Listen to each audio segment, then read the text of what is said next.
Too many Americans believe that the problems with the Republican Party are confined to the fringe, people like Marjorie Taylor Greene and Lauren Boebert.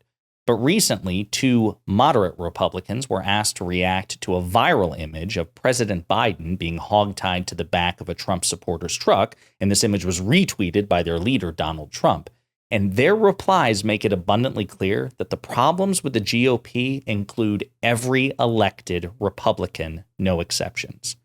But before we unpack all that, if you end up liking this video and you want to support the channel, please be sure to hit the like, subscribe, and alert bell before you go. I'd greatly appreciate it. All right, friends, we have several clips to play in this video, and there are two protagonists in the video, right? You have Don Bacon from Nebraska, Republican congressman, and Republican Congressman Mike Lawler of New York. These are two alleged moderate Republicans. And to set the stage, I'm going to play you a couple of clips, one of Bacon and the other of Lawler, in which they seem eminently reasonable, especially for Republicans. In this first clip of Bacon, he's asked to react to the notion that Donald Trump or any president is entitled to absolute lifetime legal immunity. Donald Trump is making the case, as you know, that he deserves total immunity. The Supreme Court set to hear arguments in that case. Do you think that a president deserves total immunity, Congressman? No, no. All Americans have to live by the law, and we're all accountable for our behavior. And so, especially after you leave the presidency, everybody, any individual can be held accountable through the legal system. And bottom line, every American is equally held responsible under the law. I wish that were true. That's a great and reasonable response. In my opinion, that's the only reasonable response to the insane, authoritarian, monarchical notion that is being peddled by these unpatriotic losers we call MAGA, that any president, including Donald Trump, should be given a blank check to commit crimes with impunity and suffer no legal consequences. That's gross. That's monarchy stuff, right? So again, reasonable response from Bacon. Now we have Mike Lawler, who gave a pretty reasonable response to the recent Alabama conservative Supreme Court ruling attacking IVF. He gives a pretty reasonable response as well. And so I think that decision that came down in Alabama was wrong. I think the legislature obviously moved quickly, but there is political fallout from that. People want reasonableness. They don't want extremism.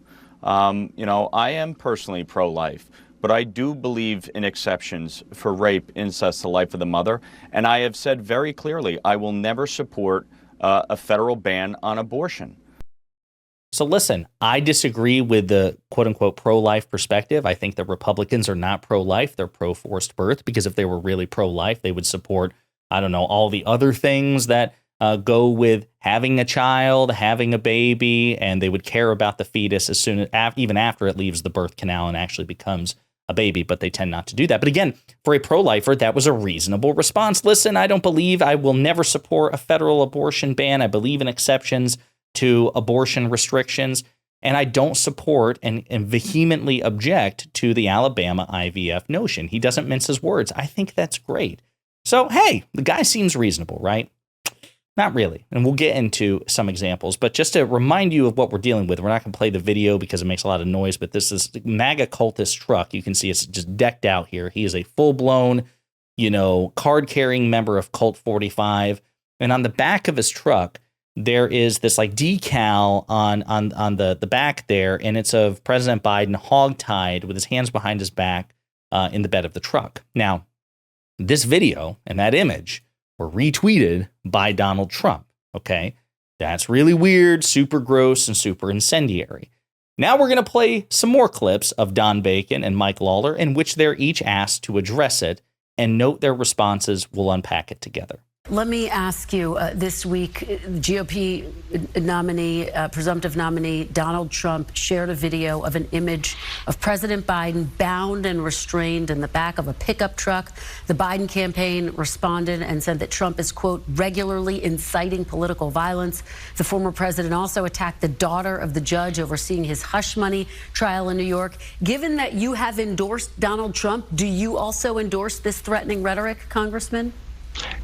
I don't support the rhetoric. But by the way, we see rhetoric on both sides. I'm the target of a lot of rhetoric on both sides. And I would want us to raise the bar of civility and how we treat the other side of the aisle for sure. Now, I don't think he was inciting violence. I don't think he was inciting violence. Again, just giving Donald Trump the benefit of the doubt. But hey, I don't endorse it. But also both sides. Again, put a pin on that. We will come back to it. Mike Lawler, in that same interview we played a clip of as well, was also asked to address this. He's also gone after the judge's daughter, posting her name and picture on social media. On Friday, he targeted another perceived enemy, the president of the United States, his rival for the White House. He posted a video with violent imagery of Biden hogtied in the back of a pickup truck. Does Trump going after a judge's family, promoting violent images of President Biden, cross a line? Look, I think obviously the former president has every right to defend himself in court. He has every right to defend himself as, through the proper legal channels. I think everyone needs to tone down the rhetoric, the language, and, obviously social media has become a vehicle by which to bludgeon people. I just think at the end of the day, the former president, current president, and on down, all of us have a responsibility to check our language, to watch what we're saying, and to focus on the issues at hand. At the end of the day. So again, another feckless both sides. Well, listen, the current president, the former president, everybody makes like all kinds of like violent dog whistles and engages in violent rhetoric. We all got to tone it down. Let's all get along. Abby Phillips on CNN reacted to this. She's a CNN host, and she had the correct response. Probably doesn't go as far as I did, but as far as like being polite and calling BS on this, she had the right response. Yes, that time that Joe Biden tweeted an image of Donald Trump gagged in a pickup truck. I don't seem to remember that, Alex. What do you make of this response? Look, I think that's a pretty familiar set of notes to hear from a Republican who's trying to do a pretty careful dance between a district that he represents that's a pretty moderate district and a Republican Party that is really not very moderate when it comes to things like this. Abby. So listen, that's absolutely correct. It is very familiar. My point is this. I want to use this as an example because sometimes, every now and then, I get replies that say that I'm too hard on Republicans, that I'm painting with too broad of a brush. I've had debates where people say this. I want to be very clear. Certainly moderate Republicans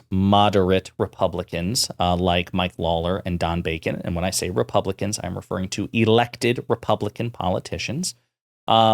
Certainly they are preferable to Marjorie Taylor Greene, Lauren Boebert, Matt Gaetz, Andy Biggs, et cetera, and so forth, the real crazies. There's no question about that. If I had my way, there would be, if I had to choose, do I want Don Bacon, Marjorie Taylor Greene? Do I want more Don Bacon or Marjorie Taylor Greene? Of course, I want more of Don Bacon and Mike Lawler than Marjorie Taylor Greene and Matt Gaetz. The problem is, the problems within the GOP have infected Don Bacon and Mike Lawler. They are part of the problem because that cowardly response that both of them said, basically verbatim, on two different networks, probably 2 different days, but the party line, which is both sides should tone down the rhetoric. That's cowardice. That is pure cowardice. Both sides don't have a violent rhetoric issue, not to the same extent, right? So, and this is important because this is something that I constantly battle with so-called enlightened centrists.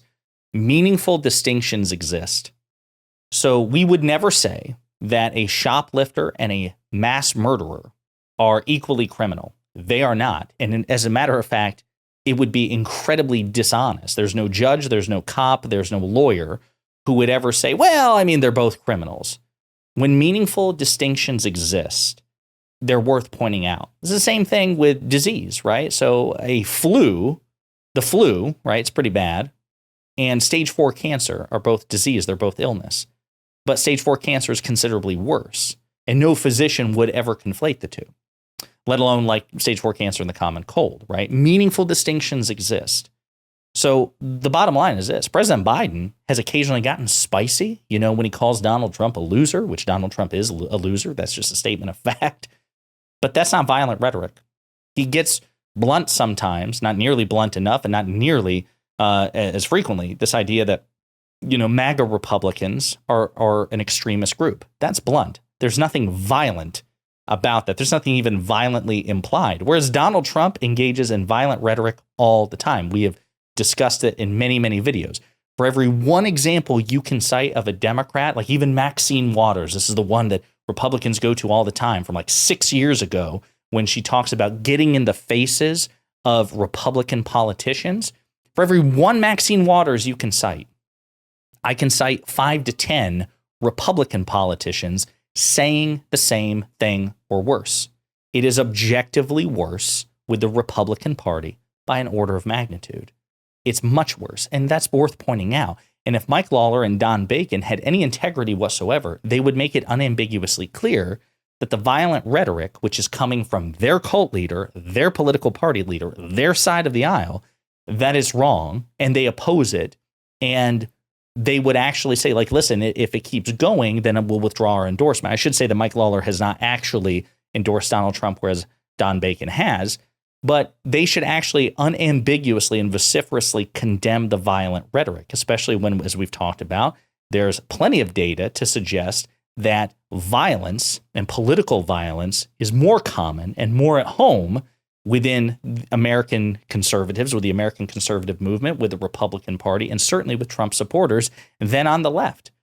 There is a false equivalence that Don Bacon and Mike Lawler have tried to create. And Abby Phillips is right. We should mock it. We should belittle it. We should absolutely reject it categorically, which I wish Dana Bash and others, Kristen Welker, would have pointed out. This isn't a both sides problem. This is a your side problem. Your side sucks.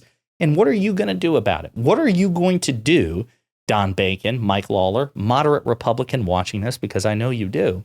What are you going to do to make your side better? Why don't you make your side as good as the Democrats? Democrats are better than you, especially when it comes to tamping down on violent rhetoric and not engaging in it in the first place. So how about you raise your game to the level of Democrats? And why are you unable to do so? Why do you all suck so much and rely so much on violent rhetoric? That's the sort of question that professional journalists should be asking Republican politicians when these things come up. But the bottom line is this: even the moderate Republican politicians suck because they don't have the integrity, they don't have the backbone to actually force change in their party and to curtail the craziness, as demonstrated by those feckless replies. Let me know what you think in the comments.